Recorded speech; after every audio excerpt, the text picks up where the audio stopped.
All in favor? Thank you. Motion carried. And then could we please have a motion to adopt the agenda as amended? So moved. Second. Thank you. Moved and seconded. All in favor?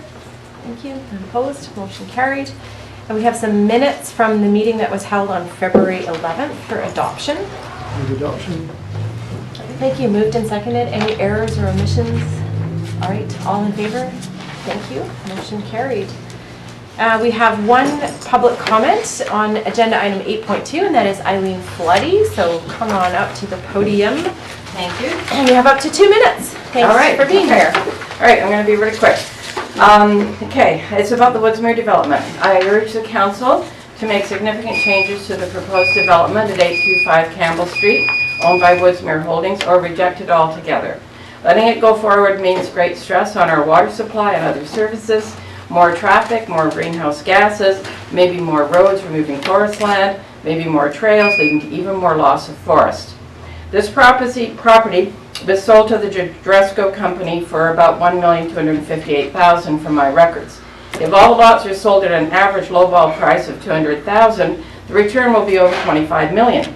I think this developer sees Tofino as a cash cow, one to be milked until she is dry and then turned into hamburger. Despite comparisons to Ocean Park, it is more akin to a development in Edmonton or Mississauga and not compatible with the nature of Tofino.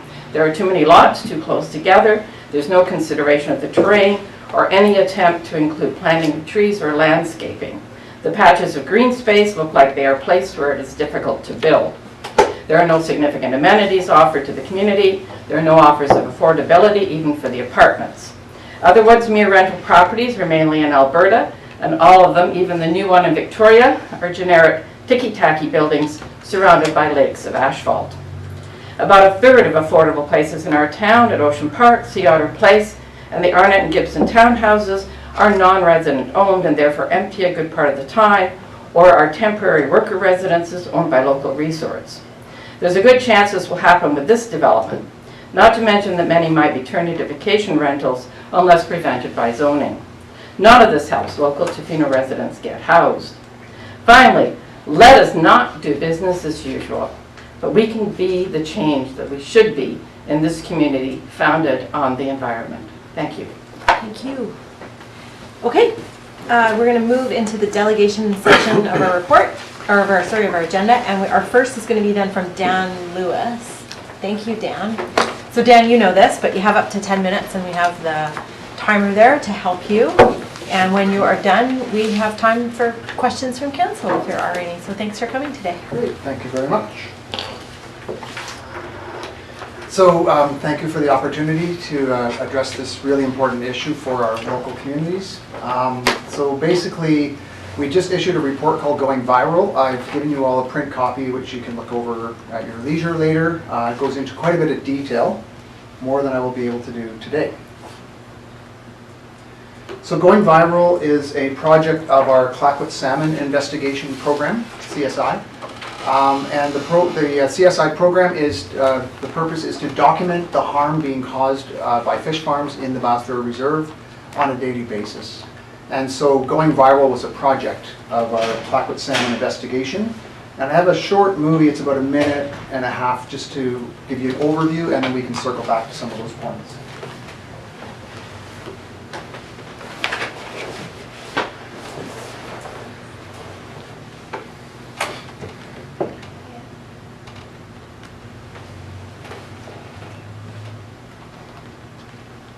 Don't we stop the clock now? It's okay. The movie's not critical. If it doesn't play, that's just not, we'll just move right through it.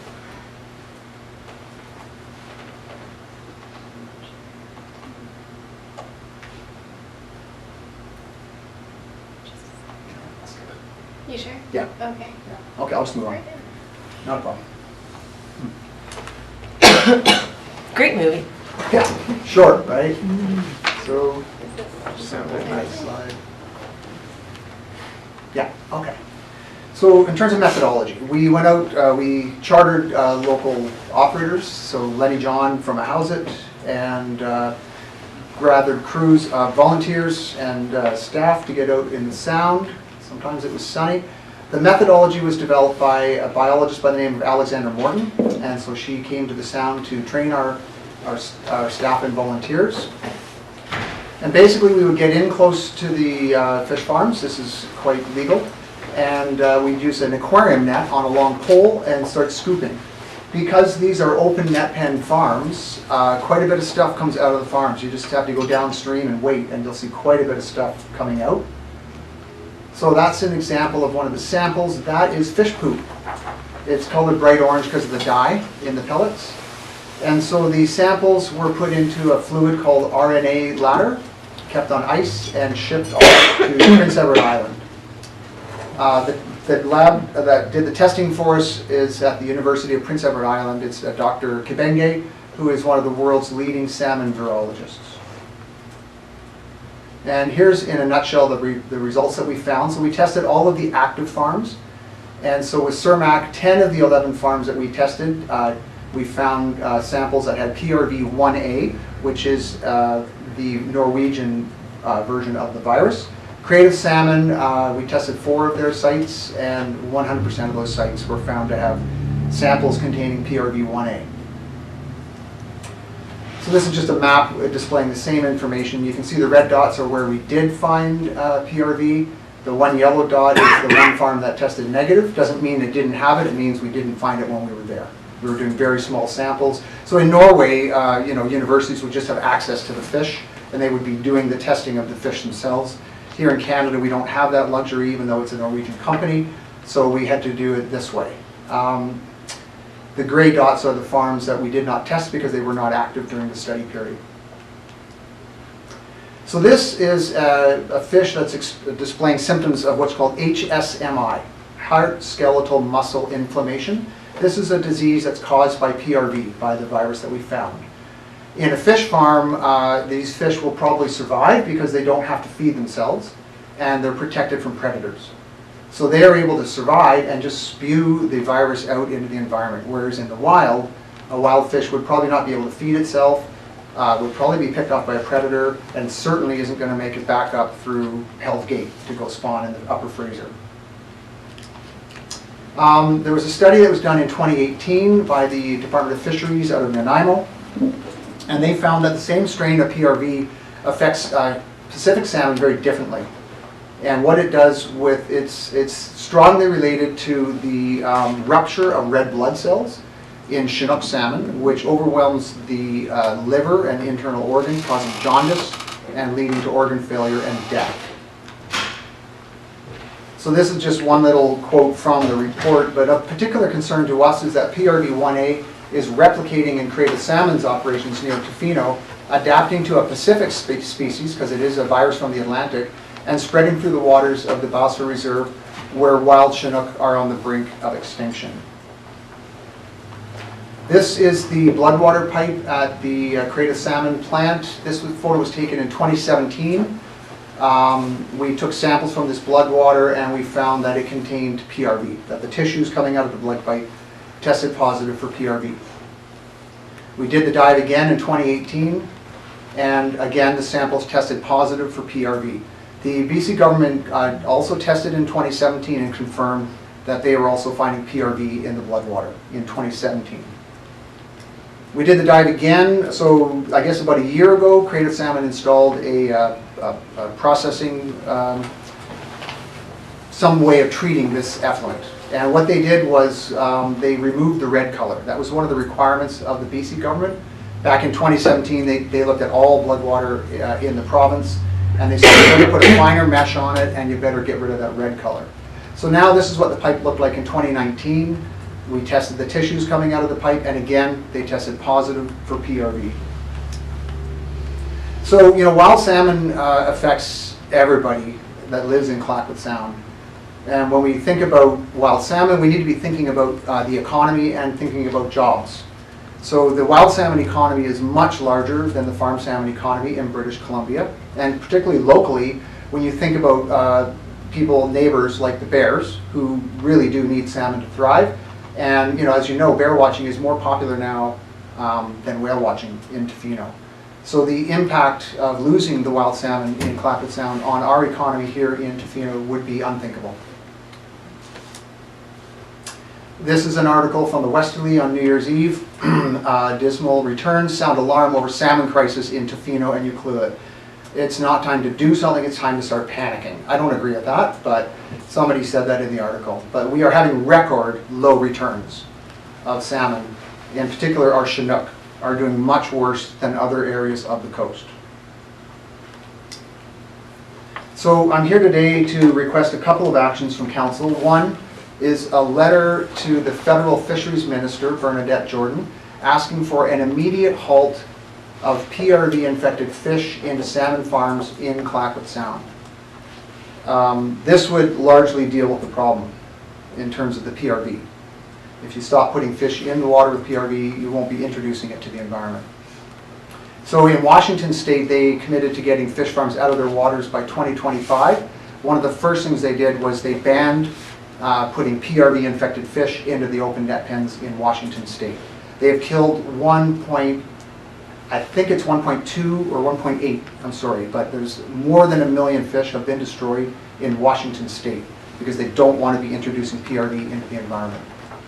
And the second thing would be a letter to the Provincial Environment Minister, George Heyman, requesting that he stop the discharge of virus-tainted blood water into Tofino Harbour. That is the jurisdiction of the province, as you know, and the Environment Minister did try to do this 2 years ago. Clearly, from our results, he has not succeeded. So further action needs to be taken. So that's it. I'm open to any questions you may have. Thank you very much, Dan. Does anyone have questions? Councillor Anderson. This one, has your organization already written these letters? We haven't. Made the same We are actually getting hundreds of people to send in letters to Bernadette, to Minister Jordan. We haven't actually had the time to write a letter ourselves, but we've been involved in numerous joint letters to the minister. We haven't written one ourselves. Thank you. Anybody else? Questions? Okay. Thank you very much for being here today. Cheers. Really appreciate it. Thank you very much. Okay, our second delegation. I think, Steve, are you the speaker today? I'm doing it. All right.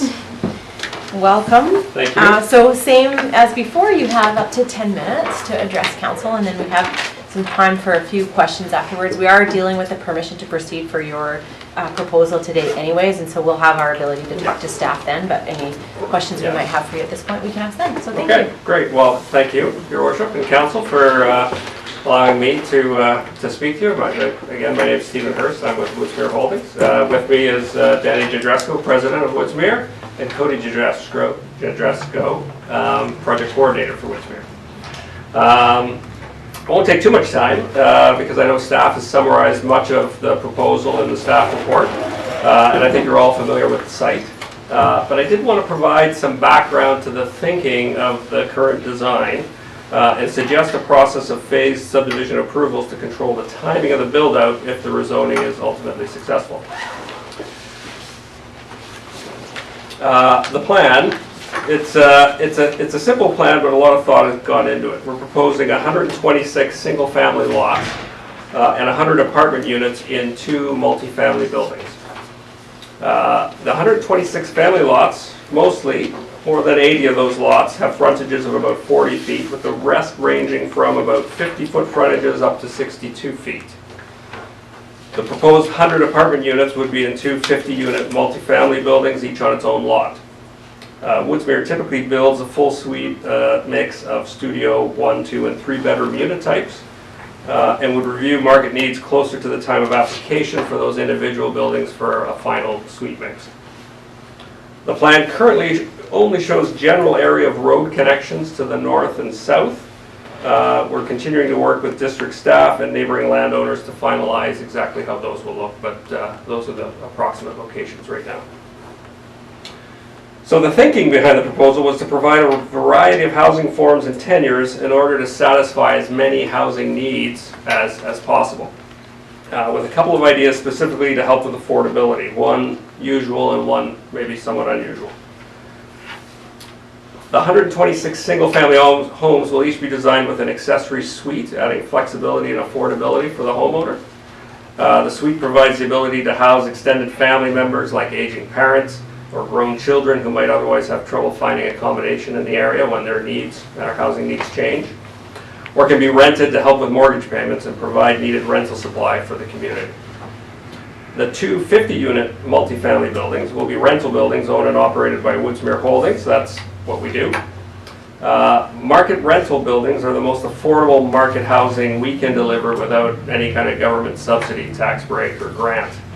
Our apartments are suitable for a wide variety of housing needs, from singles and couples to families, empty nester downsizers, and retirees.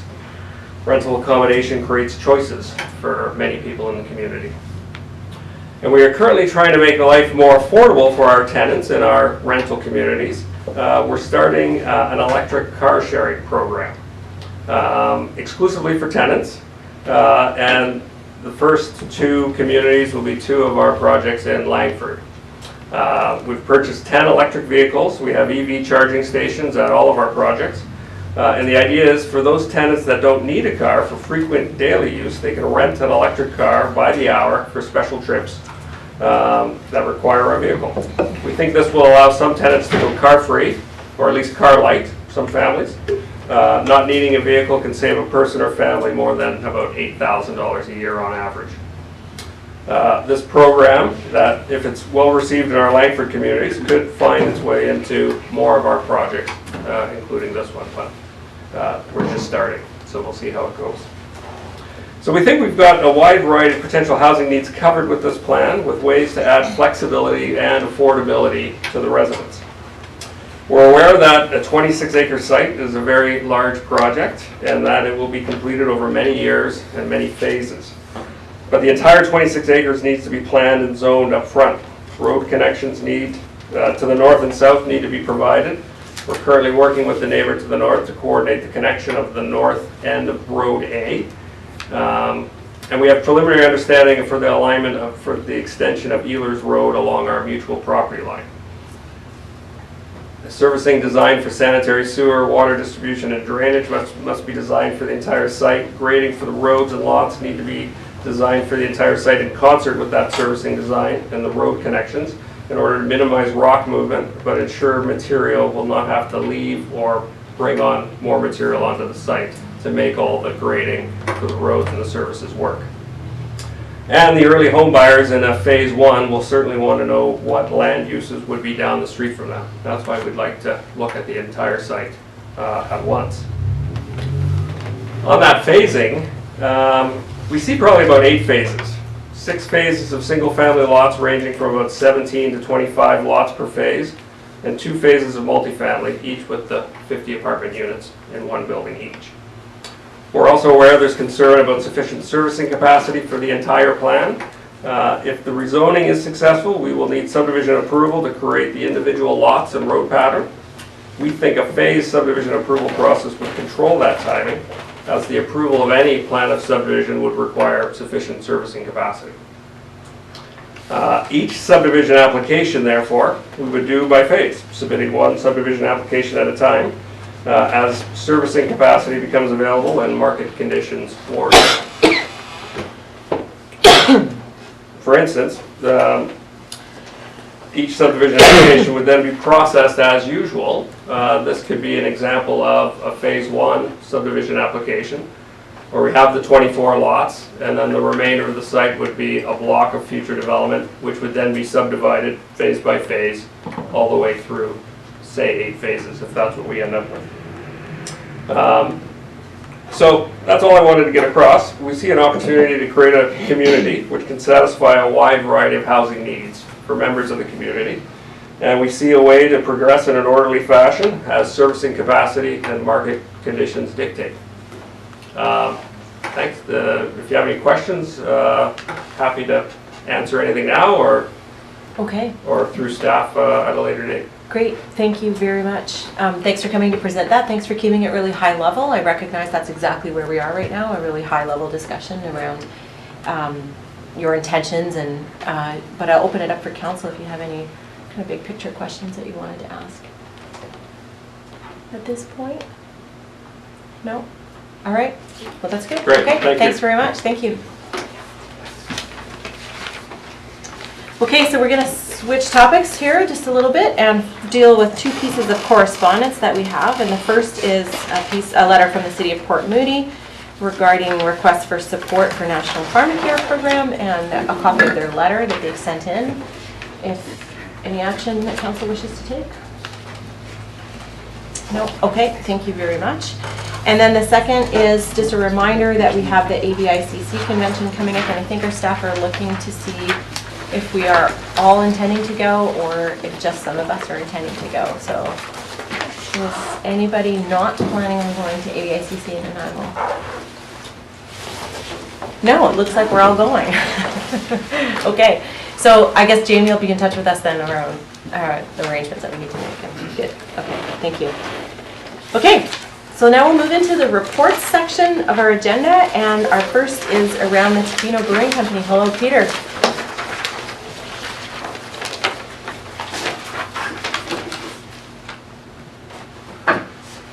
Good afternoon, Mayor and Council.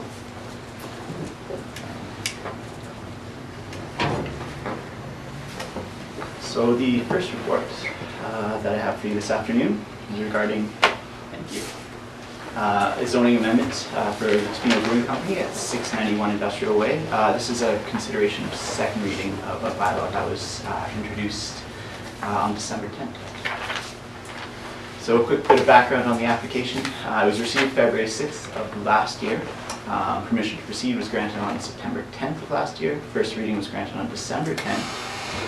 And some of the concerns and questions that were raised at first reading included some kind of discussion about landscaping and sidewalks with relation to the community amenity contribution. I believe there was also a bit of a discussion about the existing housing agreement and the recent renovations to the housing unit associated with the business. So just a quick little review here. This is where the location is, up Industrial Way on the left as you're heading up the hill.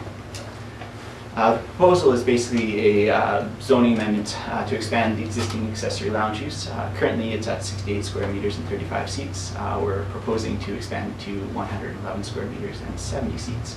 The main purpose for this application, the main purpose for this amendment is basically to allow the applicants to meet demand for the service at particular critical times. These are usually during the summer months, kind of the late afternoon, early evening when they get quite busy and they found they have to turn multiple people, visitors and locals, away at the door fairly frequently.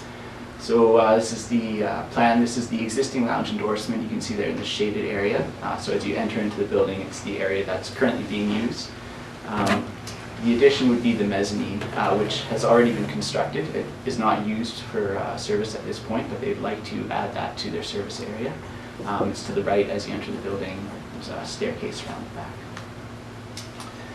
So a quick look at some of the high-level policies we have to evaluate rezoning applications. We've kind of spoken about this before, so I'll try and make it quick. But in the vision to action, there's general large support for locally based businesses that provide year-round employment. And also for a variety of businesses outside of just the tourism sector. The official community plan does designate this area as light industrial, so it's a common industrial wholesale manufacturing area. Basically, the original brewery has located there because they are manufacturing use. There are economic policies as well related to the official community plan. They kind of echo what the vision to action says, where they really include broad support for local businesses, year-round economy, variations outside of tourism as well. So the zoning, it's a zoned industrial park district. So this is a particular special property, so within that zoning it has the added use of the accessory lounge. So the one other piece that of policy that's kind of interesting is the industrial way review. So this is what we've talked about previously as well, where it really recommends that encouraging retail use in this area, but to a maximum of approximately 10% of the overall floor area. So what the applicants are asking for would increase their floor area from approximately 6% to a little over 10%, I believe about 10.6%. A few of the land use considerations. So parking, they have 28 total spots. I believe 22 can kind of be used for the lounge and retail business. Typically, with a similar sort of organization or a similar sort of business, we would allow, for example, a restaurant, if they had 22 seats, there'd be 4 tables or 4 chairs, per seat. So we'd be looking at 88 seats. And the applicants are asking for 70, so Staff feel that parking isn't an issue in this case. Traffic, we had some referral responses from MOTI and BC Hydro Traffic and Servicing. Neither of those organizations are concerned about this application. Vancouver Island Health Authority did contact us. They had no concerns. They just wanted to remind the applicants that they needed to basically get in touch with them to ask for permission or to talk about updating the license from the provincial authority. Currently, the applicants are working with the Liquor and Cannabis Regulation Branch as well, because they need to work with that authority to enable the expansion of their license. Employee housing, the applicants have recently kind of completed a renovation to their existing housing. I think they can house currently 3 more employees there. This entire unit is under an existing housing agreement from the 2016-2017 bylaw that originally allowed the accessory use. So I believe there's a total of 4 people that can live within the employee housing unit currently. The MMTP, this is another thing as we've kind of recently started to really consider these things a little bit more carefully. Because it is located quite near the multi-use path, it may encourage more biking and walking in this particular area. However, again, this is somewhat speculative. We have no hard evidence to prove this. However, staff do feel that the enlarged use may encourage some folks from the southern Tofino area to walk or ride a bike there as opposed to walking or riding a bike all the way into town. The one other thing that was mentioned by the building inspector is that within the mezzanine area, there can only be a maximum of 60 persons in that one area at one time. So there would be a requirement for a sign that says, 60 persons maximum in this area. However, I don't believe the applicants intend to have 60 out of their total 70 people in that mezzanine area at any one time. So the community amenity contribution was another thing that was a point of discussion at the last time we looked at this application. So the CAC guidelines do consider increasing the density of use as a result of a rezoning application. Following a fairly strict interpretation of the CAC guidelines, a contribution of $4,450 is expected. The applicants have requested that other contributions have been or are considered in lieu of this. Those are listed in the report. I believe there's quite a long list of them. Staff don't feel able to particularly comment on these sorts of things as they're outside of the scope of the CAC guidelines. However, we do note that they are often in line with OCP and Vision to Action goals. So moving forward, the options that we have at this point, we can grant second reading of the bylaw, grant second reading as amended if there are amendments proposed, reject or refuse the application, defer or otherwise deal with the application. Staff are currently recommending that we grant second reading, although I anticipate there may be some further discussion. So the next steps would be to schedule a public hearing. That's the other motion that's associated with this report. Then we'd be going to third reading following that, looking at any final considerations, agreements that may be required, and then looking at adoption after that. If anybody has any questions, I'm happy to speak to them. Thank you. Anyone? No questions for Billy? Okay.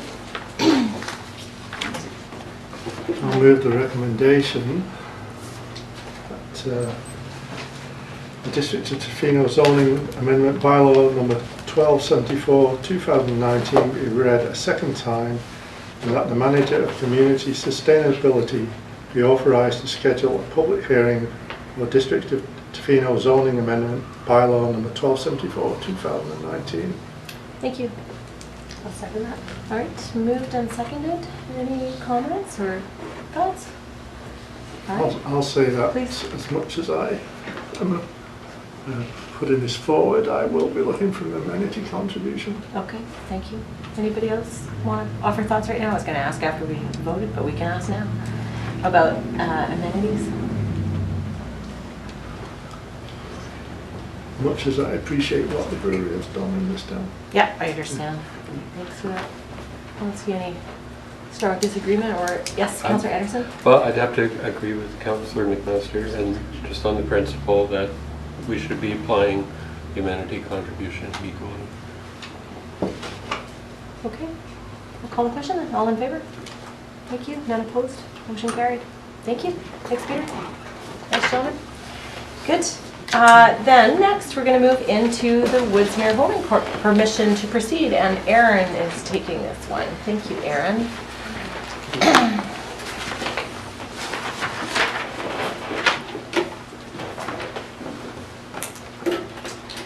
Good afternoon, Mayor and Council. Today I will be presenting the zoning amendment application for Woodsmere at 825 Campbell Street.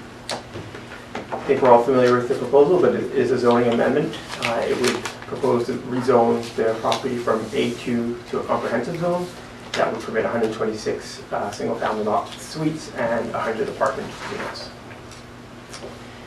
I think we're again familiar with the location. I just thought I would present it in two different ways. So on the left, we have the ortho photos showing vegetation and the surrounding buildings.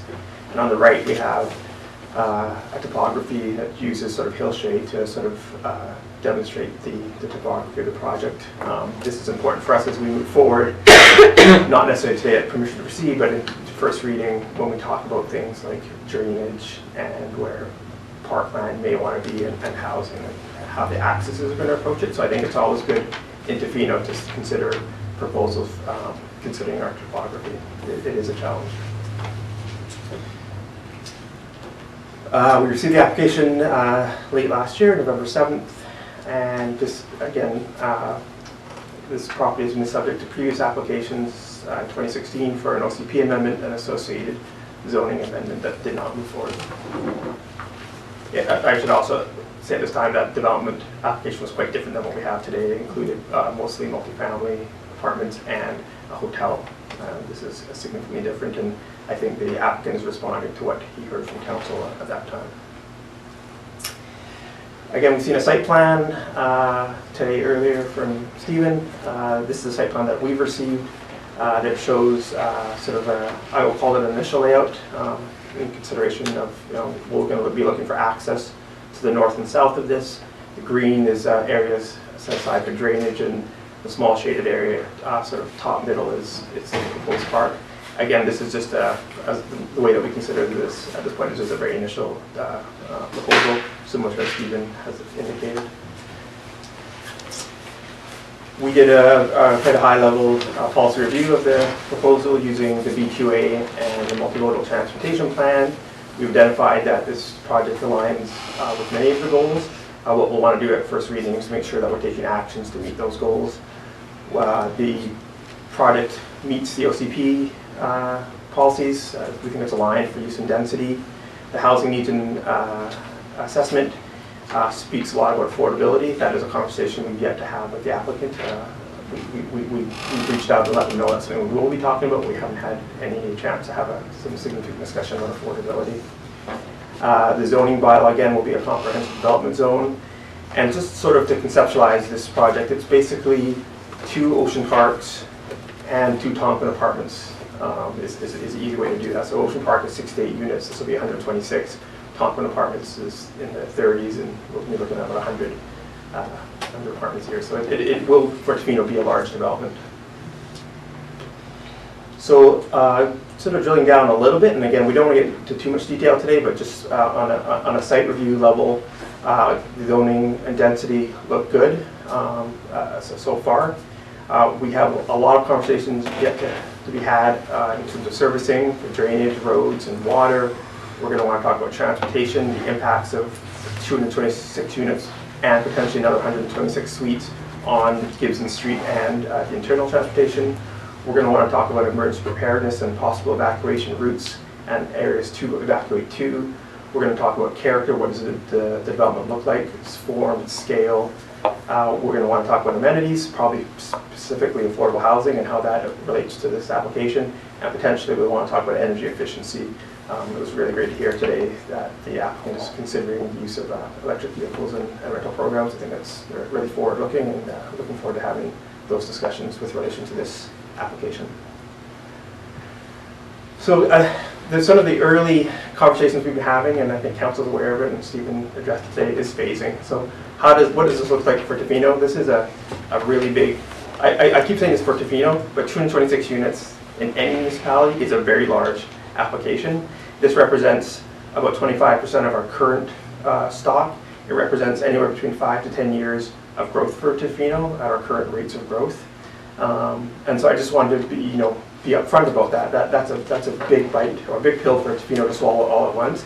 And we're going to have to consider phasing in some way, and whether that's through a phase development agreement, which is a tool that the provincial government gives us to have these types of discussions, whether it's through an incremental type of zoning where we just zone what we think we can handle and we move forward, or it's just some kind of hybrid of that where we're coming and being parts of the property for future development.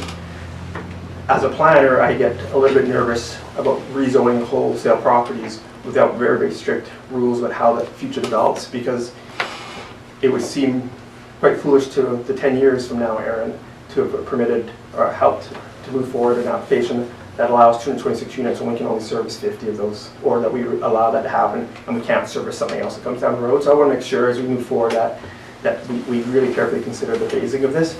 And again, a lot of that has to do with our water capacity concerns. I hope that over the next year with our new Director of Public Works that we may be able to start putting some harder numbers on what that capacity is so we can have this conversation with better data. I also want to take this time to raise the fact that we don't do these things in isolation. So we know we have U-Wood building out 24 units. We have 42 units coming potentially to Sharp Road. District Lot 114 has 82 units. District Lot 115, which Peter is going to present about later today, is 55 plus units, a combination of single family and multifamily. Gibson Heights is building out as we speak, so that's another 19 units with suites, and most of those will be residential. So we also have ongoing conversations with other developers. Just to sort of present to council, there's a lot of movement right now with residential in Tofino, and with what we're actually dealing with, we're probably looking at 20 years of growth, and so we don't have to jump really fast. We can sort of pick and choose how we want to do this, and in consideration of our capacity concerns. So if we were to move forward today, we'd be looking for first reading, and again, we'd have all the conversations I just mentioned, the parks, transportation, emergency preparedness, the character of the development, affordability, servicing, phasing, amenities. Then we'd come back to council for first reading with a proposed bylaw, and then following that, we would send that out to referrals to places like Moody, BC Hydro, and all the other agencies that we'd have to do and follow that with second reading. So today we're here for permission to proceed.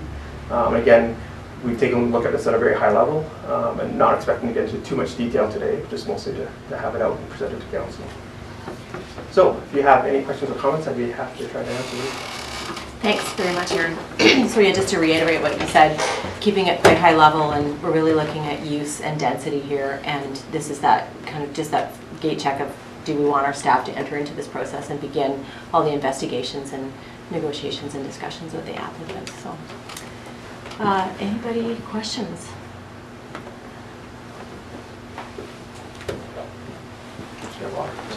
Councillor Stere? Always someone to start, right? Yep, gotta have someone to start. So I will respect, and I'll say up front, I will be supporting this in terms of moving forward with the permission to proceed with many, obviously respecting that the details will be coming further, but you know, to express those concerns up front and what we would be expecting to be looked at, and obviously you've hit on all of them that I made copious notes over time, so I won't bore you with all the details other than, you know, just pointing out, and it was in the OCP that, you know, there was a quote that stood out, and that growth must be based on the district's ability to successfully manage water supply over the next decade. And prudence dictates that the OCP must respect the limitations of the district's water resources and infrastructure. So as a guiding principle, I think that's a solid one that we can take with us. You know, I must admit my overall, when I first was presented in the agenda package, when I looked at something of that scale and magnitude, and we know it's the biggest thing that Tofino's seen, and as you said, I looked at other municipalities, it's a huge project no matter where you go.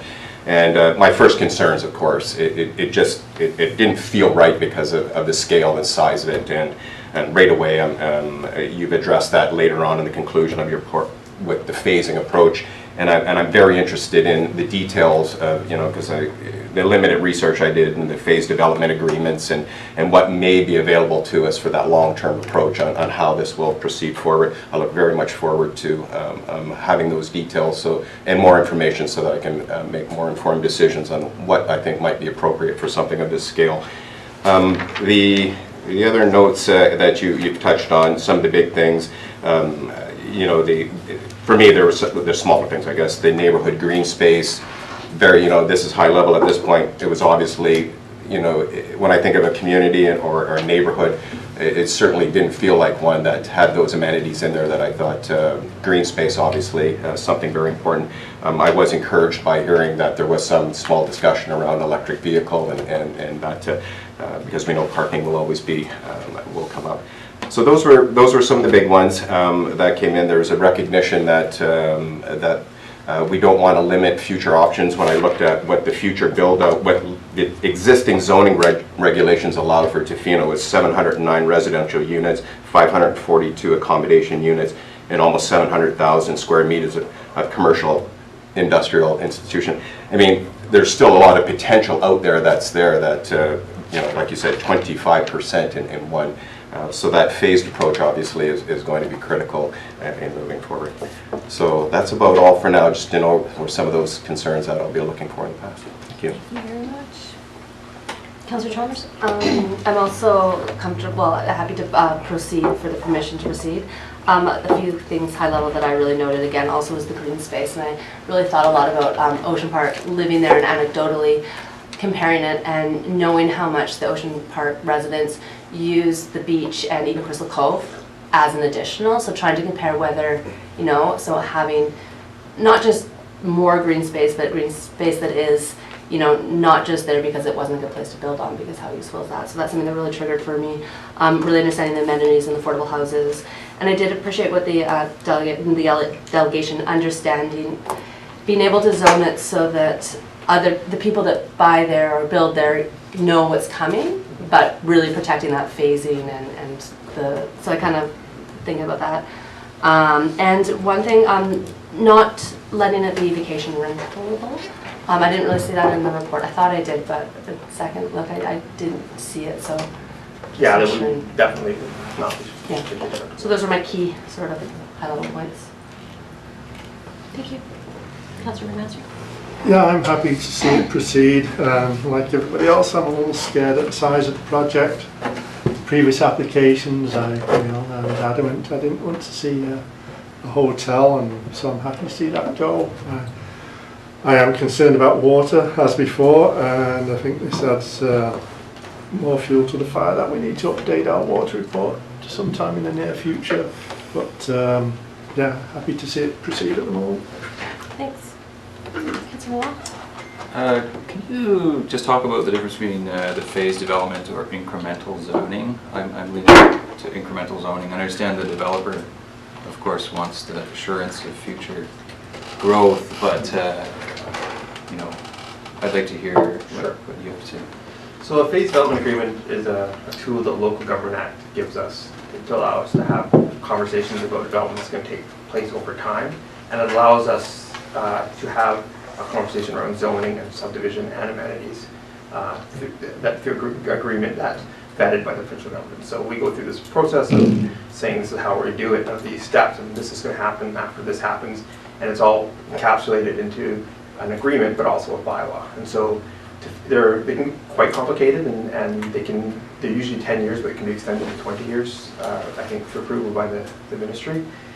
Sea Otter Place was the only one that was done. We did that one, I guess, 2014, 13, 14, 15, and it worked. But it's a lot of upfront planning and process, and then it just sort of moves forward. Sea Otter was interesting in the sense that it was a phased development agreement for something that may or may not needed a phased development agreement. It was like a one-shot deal. They built it. A phased development agreement is probably designed exactly for this type of development, where we're looking at multi-year, possibly multi-decade build out. So it's something that I would, it's not put to bed yet, and the developers and myself have talked about it, but we haven't really got down into the details. When I say incremental zoning, that's just a term I just said, but basically we would just zone, as we saw fit, or as we had water to supply. So perhaps we understand that we only have enough water for 20 units in this development, then we would just zone specifically at 20 units. And then you can get more complicated from that, where we could layer on other agreements about what the entire, like where the road should go, and we could also zone it and then covenant it for another section. There's a number of different things we can do. Like I don't want to get too stuck down into the weeds about what the actual process will be. Suffice to say, there is definitely a provincial version there, and then there's stuff that we can sort of cobble together, which is not unlike, it does happen. Every community is sort of unique, and every development is unique. I guess from my perspective, zoning the whole thing and just allowing it to be phased through subdivision would be sort of removing, or it would be council removing the discretion for council to make those decisions in the future. So you'd be, that discretion would pass on to the subdivision, to the approving officer, or to the building inspector, depending on what type of development it is. And if that's something council is comfortable with 20 years down the road, letting the approving officer approve it based on data. So, there's a bit of, how do we want to look at this? And so these, I think, are probably going to be the first of our many conversations. If we move past permission to proceed, will be how do we want to approach that? And that'll be probably a large part of the first reading report to council will be about, here's what we've talked about, and here's what we've sort of agreed to move forward with. Does that help? It helps a lot. No, thanks a lot. Yeah, I just wanted to see where you were landing. It sounded like incremental zoning was more, I don't know, but anyway, it was interesting. I also am concerned about the green space, as other councils are, and the size, of course, changed Tofino. With all the other development coming on, I think it is quite large. But I am in support of some, small freehold lot developments. I think it's important to note that if we want to protect the environment and if we want to continue to grow, this is the type of densities that we need to look at as a community, and in terms of how many stories of apartments you're permitting, how many of the size of lots, single family lots you want. There's a finite amount of land, and so I think this is, in terms of density, is probably what we want to see moving forward at the very least. Thank you. Councillor Anderson? Well, I think your report at this point covers off all the areas that are all touched on that I think council and the district has had concerns of. I'm interested to hear more about the phased approach, how much it leaves for flexibility over the course of development, how it might respond to changes in the market or whatever. And it's sort of been all painted with one brush of lot size and density, and so I think one of the things I liked about the earlier plan, it had some mix of density in there, some clustered units of 6 plexes, 4 plexes, I can't remember exactly, but I think when you consolidate 4 of these smaller lots into one and put the same density on it, it allows for more green space around it. So those kind of things I wouldn't mind seeing reacted to in some way. I also have concerns about the amount that could become short-term rentals or empty houses. And I think everything else is covered off by other councillors' earlier statements. I'll be looking closely at through the lens of the multi-mode transportation plan as well. I'm glad to hear about electric car sharing being considered. I think that's something we're going to see a lot more of in the future. Thank you. I don't have that much more to add, maybe just a couple of different thoughts. I really look forward to seeing the discussion around incremental zoning versus a phased development. And one thing I think we need to be mindful of moving forward is if there are 8 kind of chunks or phases, 6, 4, whatever it turns out to be, that each one is really thought about carefully as it goes so that it's not, I really agree with Councillor Anderson. I'm certainly not opposed to clustered density, and the overall density, it doesn't bother me, but the ability to have duplexes or fourplexes or whatever, I'm completely open to that. I think interconnectivity between the different parts of the 26-acre parcel is also really important, and so providing those pathways in between different roads and ways for people to move around on their bikes and on their feet is really important.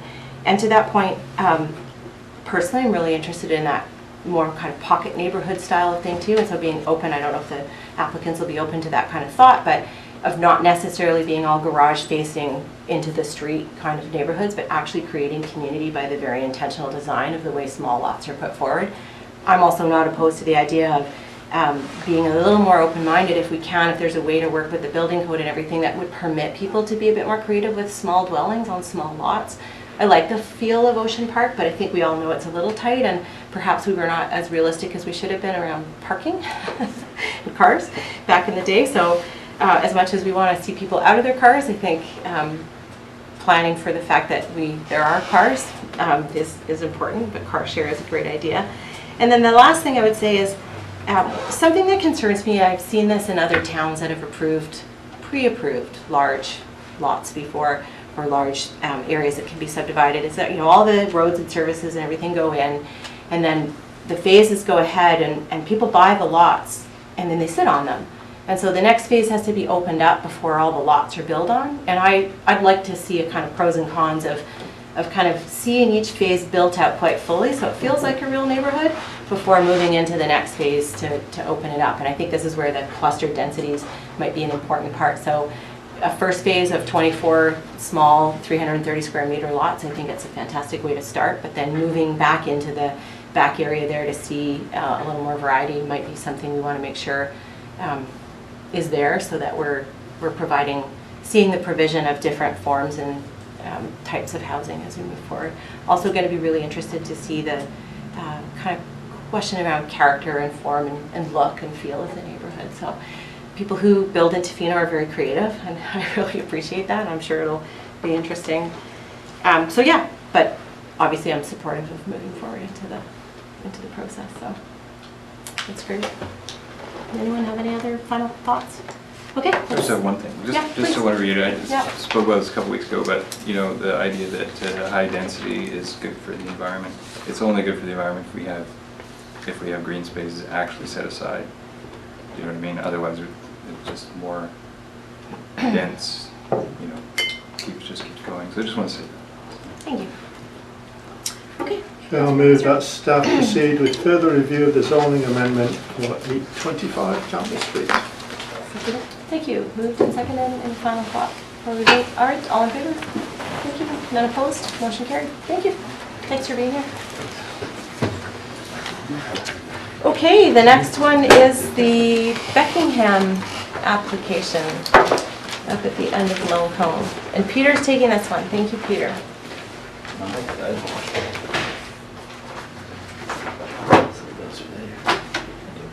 Alright, so back again.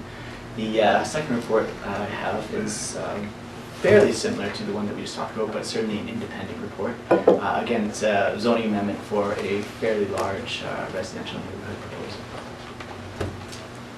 So a little bit of background, this application was received on March 26th of last year. I just wanted to make a note that these two applications, the one that Aaron just spoke about and I'm about to speak about, are neighboring properties, are both fairly large developments for this town. But they are both independent applications. There will likely be some crossover in terms of access and roads between the two properties, but I just wanted to make a note that you know, they are separate kinds of things as well, so worthy of separate consideration. So the location of this one is a large property, basically an extension of Lone Cone Road, and then it comes all the way over to 4th Street, also neighboring the property where the KFC proposal is. So basically what we're looking at is a zoning amendment to create a brand new residential neighborhood in this area. We're looking at 25 single-family lots and 2 multi-family lots. The applicants have indicated that they may be interested as pursuing some duplex lots, at least with one of the proposed single-family lots quite large, and so could very easily accommodate a duplex building. Potentially a total of 29-ish units between the 2 multifamily lots. Again, this is fairly high level at this point.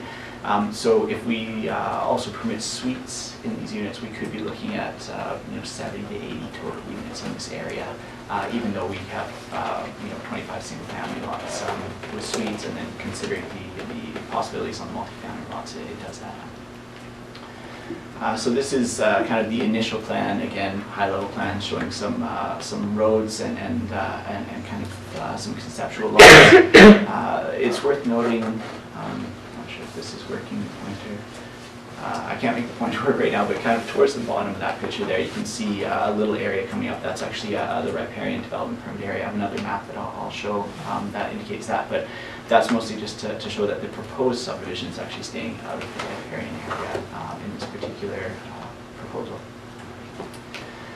So again, looking a little bit at some of the policies, vision to action, basically there's large support for compact distinct neighborhoods. Some of the other things though that are important to remember, again, ecosystems and watersheds, as well as there's a lot of support for walking and cycling and non-vehicular infrastructure, as well echoed in our multimodal transportation plan. The official community plan designates this area as Clayoquot Estates, so this is a future neighborhood growth area, averaging 8 units per acre. The use and density are basically in line with OCP provisions. There is, like I mentioned, a riparian development permit area on the property. So it kind of comes in to the south there. There's also in the southwest corner a little bit that intrudes onto the property. However, the proposal generally stays out of these riparian areas from what I can see and from what I've been told at this point. The affordable housing needs assessment, I mentioned this in the report. There are some kind of relevant identified gaps. Typically, we're looking at kind of lower income rental housing, but within the 2015 affordable housing needs assessment, there are some provisions for home ownership units at the lower end of the market, as well as kind of lower to moderate permanent year-round rentals for families and larger households as well. So currently, the property or the area that we're considering is split zoned A1, A2. So these basically permit large residential uses, large lot residential uses. The creation of the CD zone would basically dramatically increase the density in this area. This is kind of the main change that we're talking about. Obviously, there will be some changes to minimum lot sizes, setbacks, height, all those kinds of things as well. So a quick look at some of the initial land use considerations. As I mentioned, density is kind of in line with the OCP. However, we might want to consider what the demand is in light of the various other projects that we have on the go, limits to growth as well. We're in the process of reviewing the OCP, and I believe some of these things will probably start to form a major part of the new OCP, so worth considering at this point as well. The multimodal transportation plan, again, this one comes up a lot now. But particularly with these larger developments with connectivity as well as pedestrian cycling infrastructure, all those kinds of things, it would be worth seriously considering how we're connecting to the neighboring developments and the downtown area. Housing affordability, again, I think there's a couple things that I mentioned in the report, but for example, this would be a great candidate for not permitting vacation rentals and maybe only allowing secondary suites. Some of those kinds of things are all within the power of council to control. Traffic, parking, connectivity, I kind of mentioned that, but certainly we'd be looking at a traffic impact assessment for this particular development coming up Campbell Street. Servicing, again, a big part of this one, we don't currently, or my conversations with the applicants up to this point haven't discussed phasing. However, perhaps with the servicing report, as well as maybe some comments from our engineering services department, that may be a topic for consideration. There are significant environmental considerations. There's a riparian area on the property, as well as kind of bear smart considerations, wildlife corridors, and just the general impact that development has, particularly single-family lots have on the, even though this is kind of a disturbed area, but in the general environmental impact within the district. As far as tsunami goes, it's actually in a great location. It's on top of a hill, so that's one thing that is very positive about this development for sure. And then the other one, Aaron's kind of gone over this, but we do have a lot of other things in the pipeline and a lot of these sort of larger residential applications. So definitely worth considering this in light of those, even though this is a separate property. It is worth remembering that we have a lot of other stuff going on. So the options, permission to proceed with the application, reject, refuse the application, defer the application, otherwise deal with the application. Staff are recommending that we move forward with this application as it does hold a lot of potential. As with the previous application, there are certainly many more conversations to have. So next steps, my understanding is the applicant already has environmental impact assessment, geotech report, and some other things that they are just reviewing and they're hoping to provide to us quickly or quite soon. We'll also be looking for a traffic impact assessment and potentially servicing brief, maybe some other stuff too as it comes up. But I have appreciated that the applicant, or the applicant's agents I should say, are very much on board with providing all this information and are very willing to kind of do the things that we're asking. After that point, we'd be looking at draft a bylaw, bring it back for consideration first reading, and send it out for referrals and continue the process from there.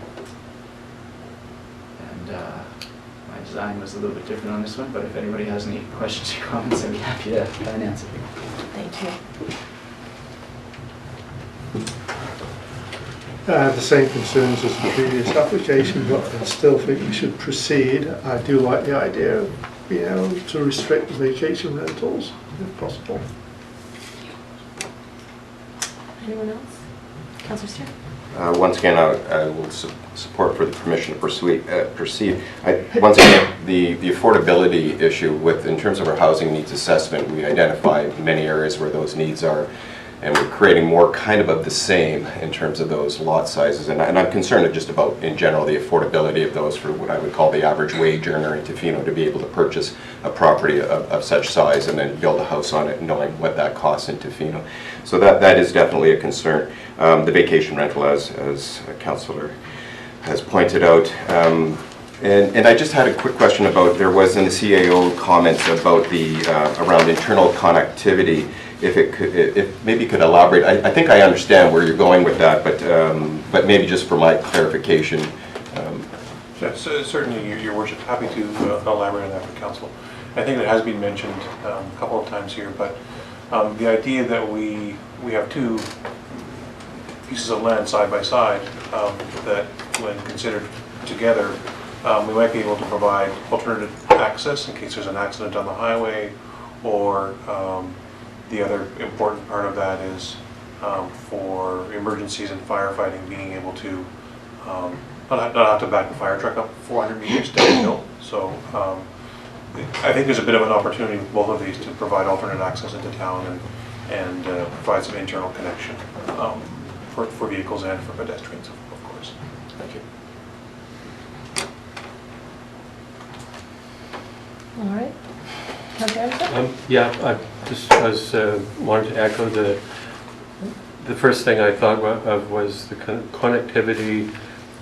It's nice to have a path to 4th Street. I'm not sure if in the future we'd want a road there or not, but connectivity of Lone Cone through to Ellers is also sort of a question in my mind.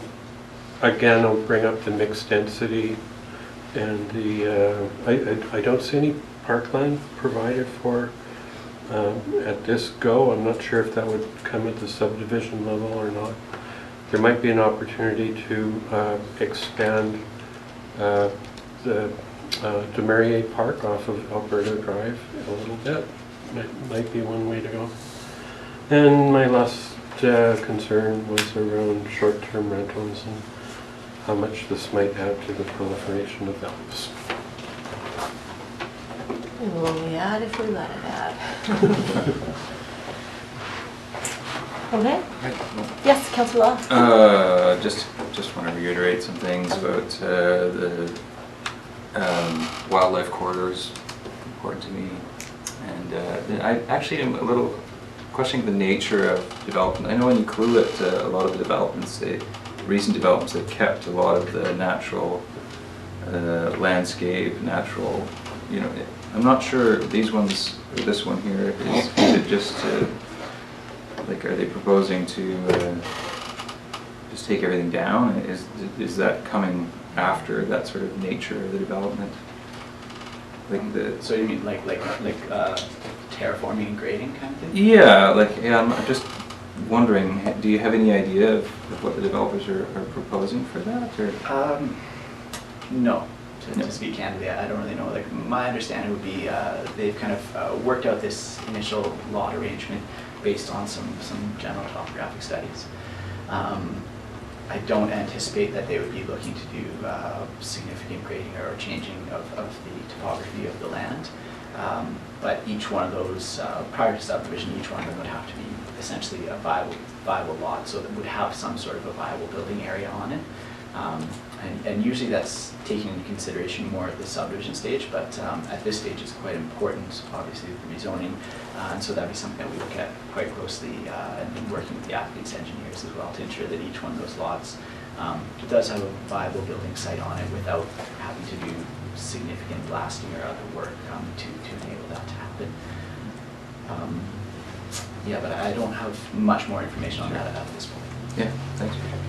Yeah, there have been wildlife cameras up there that were put up by Bob Hansen. It is a pretty disturbed site already, so the whole thing maybe not, but the area generally is It pretty is, but it disturbed. is used a lot by Yeah. the land itself. Okay. I'll move the recommendation that staff proceed with further review of the zoning amendment application for 350 4th Street. Thank you. Moved and seconded. All right, all in favor? Thank you. None opposed? Motion carried. Thank you. All right. Thanks, gentlemen. Thank you. The next item is the housing agreement bylaw at Meares Vista Inn. Peter is still there. So I believe we've talked about this one quite a bit, so I'll try and Yes, fit it we short. have. So this is a report that recommends second and third readings of this housing agreement bylaw. And then we'd be coming back for final reading potentially at the next council meeting. So a bit of background, this temporary use permit for long-term staff camping was approved by council, I should say, last year, in May of last year. The housing bylaw is basically associated with this TUP. And the other things, we made some changes to the definition of qualified tenants at the February 11th meeting, so this new bylaw or the associated schedule reflects those changes. So the TUP is intended to provide affordable housing. Rental accommodation is an area of need. Basically, this housing bylaw will establish the maximum monthly rent for each site at $600. The qualified tenant, again, just to reiterate, we've sort of changed that to be defined as someone who can demonstrate that they have employment for 3 months with the business in Tofino. So there has to be some sort of letter of offer, contract for Sorry to interrupt you, Peter. Can I please ask that thanks. And then also the maximum monthly rental rates and rates of yearly increase are defined, and then there's a few other kind of life and safety considerations associated. So this bylaw gives the district the authority to enter into the housing agreement. That's attached to the staff report. After that happens, we sign, and then it becomes binding on the property. So options, we can grant second and third readings, amend, or reject, refuse the application, defer, otherwise deal with the application. Staff are recommending the first option. Thank you very much. Any questions? Okay. I'm happy to move that the District of Tofino Housing Agreement Bylaw number 1276/2020 be read a second time as amended. Yep. And that the District of Tofino Housing Agreement Bylaw number 1276/2020 be read a third time. Second. Thank you. Any final comment, question? All in favor? Thank you. None opposed? Motion carried. Okay, and then last but not least of our reports, a little bit of what we call housekeeping. Yes. Thank you.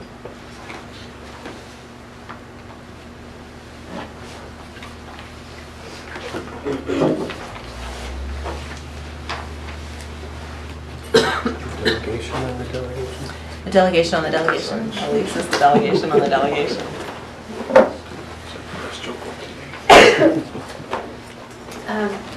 Good afternoon. A little bit of background. So council has the authority to delegate its power to a staff member, an officer or employee, or a committee, another member of council. There are several other bodies that you can delegate your own power and authority to. You can also establish limits on those delegations, so conditions can be applied. It's not a blanket delegation if you don't wish it to be so. And we have an existing delegation bylaw that was adopted in 2018. However, we're just proposing a few amendments due to changes to the district's organizational structure. So the changes that we're talking about are to three departments. Engineering and Public Works has been renamed to Infrastructure and Public Works. We have a new senior management position, a Director of Infrastructure and Public Works. And a realignment within the department has included a new Manager of Infrastructure and Assets. We've included a new position in the Financial Services Department, as well as in the Public Spaces, Cultural and Visitor Initiatives Department. The delegations of authority that we're proposing with this amendment align with what was in the previous bylaw for the manager of public works and engineering. And those are to execute and enter into amendments to construction contracts where the amendment does not cause a change to the project budget, executing and entering works and service agreements required as a condition of a building permit, requiring extended services and executing latecomer agreements, and also determining the benefit of extended services and imposing latecomer charges. There are no real delegations of council's authority to the other three positions other than purchasing authority.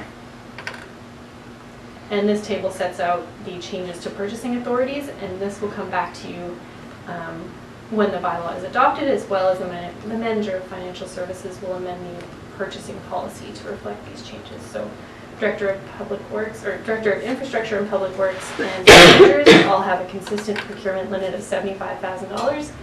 And we've removed the procurement authority from the finance clerk, as we have a new manager of financial services that will take on those responsibilities. And to the category of supervisors, we've included Parks lead hand, and they have $5,000 of purchasing authority. The next step, as I said, you'll see this again in an amendment to the purchasing policy, and then we'll adopt both the bylaw and the policies, and we'll communicate to staff. Thank you. Welcome. Any questions? All right. I'll move the recommendation that District of Tofino Delegation of Authority Amendment Bylaw number 1237.02 2020 be read a first, second and third time. Second. Thank you. Any final comment, question? All in favor? Thank you. Anyone opposed? Motion carried. Thanks, Louise. Okay, so business initiated by council members, a chance for a few catch-up reports. And first of all, Councillor Stere, what is up with the Tofino Harbour Authority these days? Well, let me tell you. Things are going on. They are going on.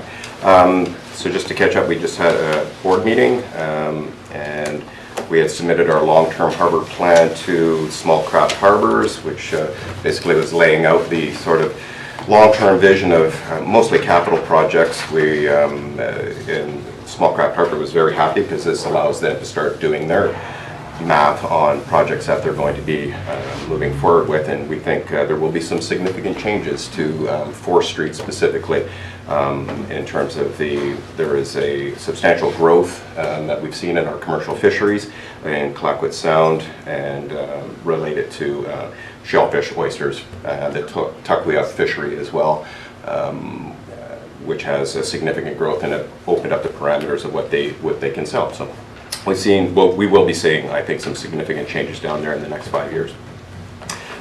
We have a new Small Craft Harbour representative, Mina. This is our 3rd one since I've been there, which is a little less than. Yes, from Small Craft Harbour representative. It's our 3rd one. So we've also completed some major repairs. We, as in the Harbour Authority, has completed some major repairs down at the Crab Dock, Armitage, and there's a new contract to replace the wharf head down at Armitage as well. So a fairly large project as well. Wing and Lane repairs have been commenced, and they're, as we speak, as I went by today, they're repairing away. We've also hired a new wharfinger, Kevin, whose responsibilities are mostly our day-to-day activities down there, which allows our manager to focus on some of the policy things that we've asked of her to do. And so Kevin's actually being scheduled, he's got some training coming up with I didn't see Brent here today, but Chief Baker, with the Tofino Volunteer Fire Department. That training will be starting March 14th. They'll also be training with Coast Guard. We have an oil spill training program that's going on that in conjunction with the fairly newly formed Housing Harbour Authority. There's a Harbour Authority that's been established up in Housing now. We also completed and approved several policies such as the anti-harassment. We have a hiring policy, and we also have a closed circuit television policy, which was required of us from the HAABC, the larger umbrella organization. I didn't even know we had cameras down there, but now we do. We've also been working, we haven't ratified, but a live aboard policy it's been an interesting discussion because, as we all know, the discussions we've had around housing and the affordability of housing in Tofino, it is not something that Small Craft Harbors does. Our mandate is to support the commercial fishing industry, but it has been, well, I was a live aboard there in 1986, 87. So anyways, that being said, we're addressing those issues and hopefully have that by next board meeting. We had asked for some amendments to that policy. Oh yeah, there were several unauthorized boardings from a family of raccoons causing severe issues. And I think I propose a subcommittee to look into these incidents and to report back to the Harbour Authority. The raccoon subcommittee, nice. Yes. Does anybody have any questions for Councillor Stere? No. I wish my update could be funny. It's not going to be That wasn't funny. That was great. Thank you. Okay, so I'm going to provide you with a little bit of an update about the regional district, but I haven't actually done this for 2 months, so I'm going to apologize in advance. It's a little on the lengthy side. And you could tell me afterwards if it's too much detail. So first of all, this is the new year for the regional district, and every December we change appointees as necessary for those people who are not being elected. And the municipalities of Port Alberni and Ucluelet both changed their appointees to the board. So for the first time in the regional district's history, there's gender parity at the board, which is kind of exciting, 7 and 7. The regional district's financial planning process happens a little earlier than municipalities, and it has to be finished by March 31st of every year. So it's well underway right now, and the West Coast Committee gets together next week to dive right into the budgets of the West Coast services, like the landfill and the airport. But that's next week. But there's already a draft budget that's in place, and right now it looks like about a 10% increase in requisition from Tofino property owners. So the Tofino portion of the budget will be rising about 10%. And that impacts the average household about $54 a year. The reasons for the increases are twofold. First is that some of the actual service costs are rising. So just to remember that regional districts, they're very siloed, and so the services are delivered very separately, so there's no sharing of money across services. When you save money in one place, you don't get to transfer that surplus to another service. But the costs of solid waste are going up. 911 is going up, interestingly. The airport continues to rise a little bit every year. So the increases in each of those services contributes to the bigger picture. But the other factor that affects us every year is how the properties, the assessment roll in Tofino changes relative to the other places. So our property values rose at a greater rate than other places, and so we get a slightly bigger share of the pie, portion of the pie. So that will also sometimes contribute, well, it does contribute to a general rise in the requisition. So changing subjects now, just to talk about solid waste, I think you already know this, that the West Coast curbside collection for garbage and recycling, that contract is renewed every 5 years, and so the RFP went out and it was successfully bid on by Ucluelet Rent-It Center, so the contractor has changed for curbside residential garbage and recycling pickup, and so that transition is going really well. But both of the bids were more expensive than what the previous 5-year contract was, and so that's the reason, one of the biggest reasons for the rise in the cost of West Coast garbage and recycling pickup. So we all share in the funding of that. But in addition, this new contract with Ucluelet Rent-It Center has a clause in it that will enable it to be amended to add compost pickup when it's ready within a year or 2 or 3. And so that's also going to contribute to a rise in rates there.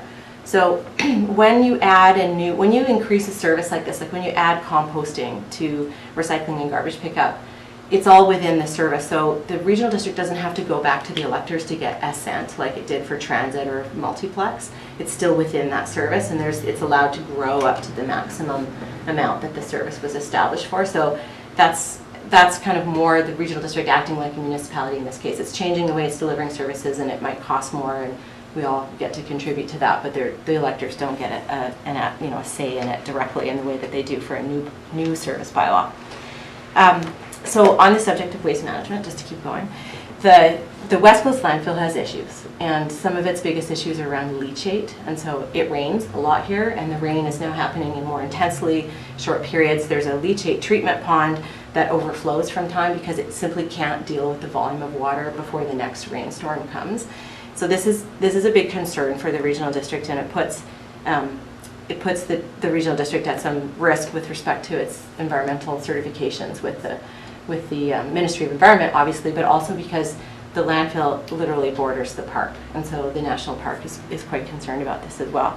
So the regional district has just changed engineering contractors that it's working with on the landfill, and in addition to them doing a design, operation, and closure plan update for the landfill itself, they have asked, we have authorized, the board has authorized them to do a leachate treatment assessment. There's an assessment report that was done. They're going to analyze that report, and they're actually going to look at the cost analysis of closing the landfill versus continuing to operate it. So they're going to look at, is there merit to the idea of closing the landfill now and setting up a transfer station basically where solid waste would be taken out of the area.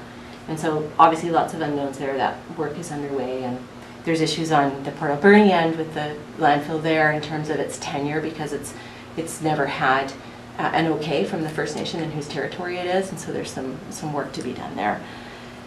So that's that on solid waste. When it comes to recycling, the regional district is responsible for doing the recycling pickup and everything. So we've talked about who's picking it up, but what happens to it is the next part. And the regional district recently made a decision to enter directly into agreements with some of the extended producer responsibility organizations. So there's one called Product Care, and they do things like light bulbs and smoke alarms and household hazardous waste like paint and things like that. And then NCorp Pacific, in addition to doing bottle depots, they also do end-of-life electronics. So they do TVs, computers, printers, that kind of a thing.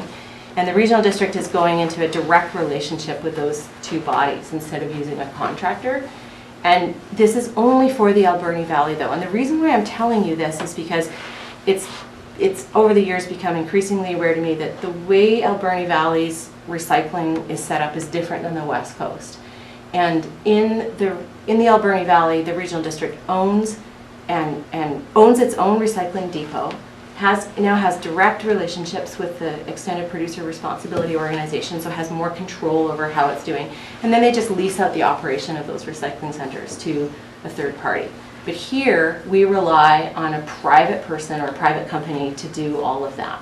And so in my opinion, it's a little more precarious here on the West Coast. It just takes one private operator to make the decision to close a recycling depot or to not do electronics and Ucluelet anymore. And here on the West Coast, we will feel the impact of that. So one of the things that I've been talking to the regional district staff and the board about is how do we bring in recycling of that nature kind of more in-house into the local government instead of strictly relying on private companies to take that up. To me, it makes a lot of sense that that's a service that local government should provide, and I think it's something that the ACRD needs to look at. So switching to the airport, the regional district is in the process of renewing its lease right now with the Long Beach Golf Course. So that's on airport lands, and every 3 years the lease ought to be renewed. We're a little bit behind. But the regional district can actually only sign a 3-year lease at a time because there's 2 outstanding issues at the airport. And one is there's some environmental contamination issues at the airport from things that happened back in the days of World War II. And the second is that there are issues with the land transfer from the federal government down to the regional district, and the lack of consent or some confusion around the agreement that might have been in place with the Tla-o-qui-aht First Nation at the time. So there's some pretty big stuff to sort out at the airport, and those 2 things mean that no more than a 3-year lease can be signed at a time. And so that doesn't really affect the golf course because it's operating well and they just renew their lease, and it's almost like a paperwork exercise.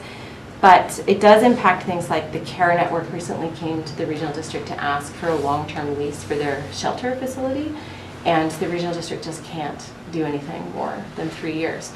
So that's going to impact a potential lessee in terms of what kind of improvements they're going to make on a site and what they're going to invest in there if they don't have a guarantee of anything longer than 3 years. So this is an issue that's been going on at the airport for a little while now. The multi-use path, as you know, we are constructing our section that will take us to the north end of the park, And then at the south end of the park, there's this 1.1 kilometer gap to the junction that's unfunded right now. So there's a funding gap of about $380,000 that the regional district needs to find in order to be able to do this without using any property taxation money. And we're now at a point where we're going straight to the federal government, writing to the ministers and enlisting the help of our MP to see what we can do to fund that, to close that funding gap. It's a little bit deja vu because we sort of went through this on the Tofino end. So we still don't know how that's going to be built or if it's going to be built. And there's still an outstanding question about how the sections of the multi-use path and the Tofino and Ucluelet ends will be managed vis-a-vis will Tofino just own and take care of its end and let Ucluelet and Area C work out the other end, or all we are going to get together and manage this as a regional asset. And so I know that you know a little bit about this already because we talked about it at our joint meeting with the District of Ucluelet and the regional district, but I just wanted to let you know that no decisions are made yet. We still are looking at cost numbers and allocation and seeing what's sort of fairest and how that's all going to work out. And then the last thing I wanted to tell you about, and I think I might have already told you a bit about this too at our joint meeting, was I had explained that there were some issues with a temporary use permit that was being considered for a vacation rental in Millstream, which is just outside of Ucluelet. And that has gone ahead. The board made the decision to authorize a TUP for a short-term rental in a way that, in the end, I wasn't in favor of, but I don't get to vote. I just got to speak to it. And I don't think that the representative from the District of Ucluelet was in favor either.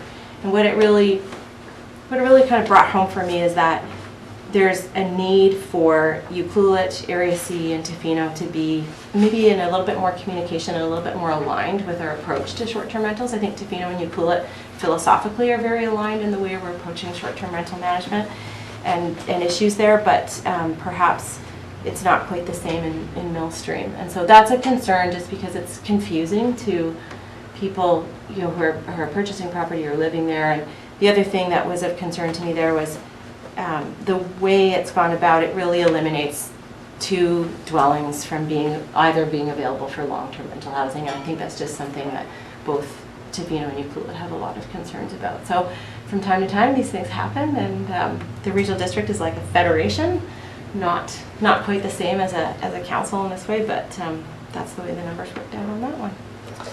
Do you have any questions for me about the regional district? I'm sorry I couldn't even make a joke in that one, but okay, so I'll move along to Tourism Tofino. The AGM is coming up on Tuesday, March 25th, and there are 6 new positions that are available on the board, 2 for the fixed roof accommodation sector and 4 for the at-large directors. And the 2 FRAP directors were acclaimed, so that's Jason Watts and Dina Bruno. They're on the board right now. They're returning to the board, but there's going to be, or there is, it started today, an online election for the 4 at-large positions because 7 people are running for those positions. So anyone who is a member of Tourism Tofino gets a ballot online and then enters a code and goes and votes. And then those that will be announced on March 10th, who was the successful board members to be elected to the board. Today, this morning at our board meeting, we reviewed the draft audited financial statements, and those were accepted by the board. They're going to go to the AGM. The board has authorized the creation of a capital repairs and maintenance reserve fund. So now that Tourism Tofino has the new visitor center, they understand that they need to have money set aside to maintain it and replace the roof when it's needed, all the standard stuff that we do when we're managing buildings. And so a reserve was set aside, and MRDT funds, although they were allowed to be used to build the visitor center, they're not allowed to be used in the capital reserve fund. So Tourism Tofino is actually using its retail revenues, its retail profits, in fact, to put in, so own source revenue to put into that reserve fund so they can take care of the building over time. The other thing is that the 5-year term for the MRDT, it expires in June 2022, which seems like a ways away, but it's really not. And so starting this fall, Tourism Tofino will begin their member consultation and talking to the District of Tofino staff and to council about what the renewal might look like. They'll do a strategic planning process this fall, and then that strategic plan will inform the development of the renewal application, and then that has to come to council for approval in 2022. 2021 before it's submitted to the province, and the province needs 6 months to process this. So even though it expires in June 2022, they'll put the application in November 2021 so that there's enough time for the province to review the 5-year renewal. And then with respect to decisions on how MRDT might be collected and spent, which is a pretty active and live conversation in our community right now, that's something that our staff and the Tourism Tofino staff are talking about right now, and it'll come to the council table and to the board table when there's something to be talked about. So that's where that's at. And then I'll just give you a couple of little interesting tidbits about the tourism year. So 2019 as a whole, occupancy rates in Tofino are down a little bit, about 3% since 2017, and that's what's being seen across the province and across the country, because since Canada 150 in 2017, everything kind of went down a bit. 2017 was a really good year for tourism across Canada. But our occupancy rates here in Tofino are on par with the BC occupancy rates, and we're about 5% higher than the national average. So BC does well, and Tofino certainly holds its own. The highway closure and the construction accident are a big subject of conversation at the Tourism Tofino Board, as you can well imagine. And the general feeling is that the construction project has impacted visitation for certain. But some of the people who are on the board, they were in Whistler at the time of the Highway 99 big upgrades, and they said within a year everyone forgets about it and everything bounces back. So I don't think there's any long-term concern about the effects of the construction project. And the Chambers of Commerce have just undertaken a little survey to get some idea from local businesses about what the lost revenues might have been around that, the construction accident and the bridge having to go in and the highway being closed for 3 days. So we'll see that. And then we had I was telling a few of you earlier, a bit of discussion around COVID-19 this morning, and just talking about the state of knowledge and kind of planning that needs to take place around any potential impacts of the coronavirus. So that was also talked about. So that's it. Any questions? Okay. Well, thanks. That's what's going on, and that brings us to the end of our open meetings. So we have time. If anybody has any questions for matters that we discussed today, please. Yes. With all the talk about the two developments that came forward, and you certainly heard my opinion, but it occurred to me afterwards, just a few minutes ago, the old K-Bar property, is that development proposal still under review or in the works? Or nothing has been submitted on that property. They just put out that idea of having a whole whack load of townhouses in there, right? Yeah, I'd actually have to refer this to our staff. We certainly don't know anything about it, but I believe we've been in contact with the applicant in over a year. Okay, they've just let it drop for now at any rate.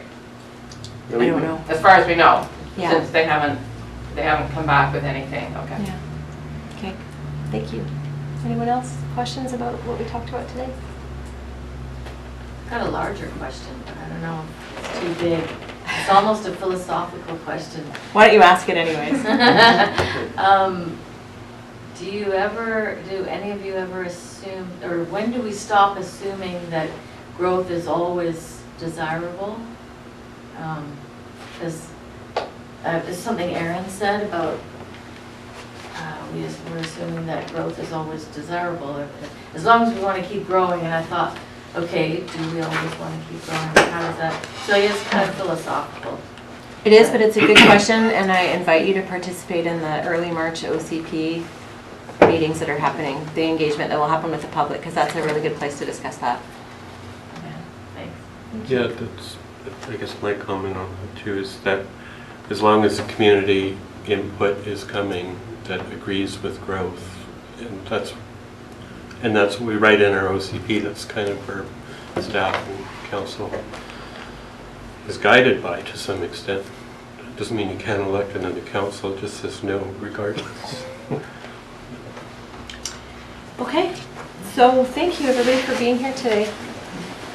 And would somebody make the motion to go in camera? I will move the meeting in court to the public pursuant to sections 90, 1AC of the Community Charter to discuss matters relating to personal information about an individual holds or is being considered for position as an officer, employee, or agent, and employee relations. Thank you. All in favor? Thank you. Motion carried. Do you want to take a 2-minute break?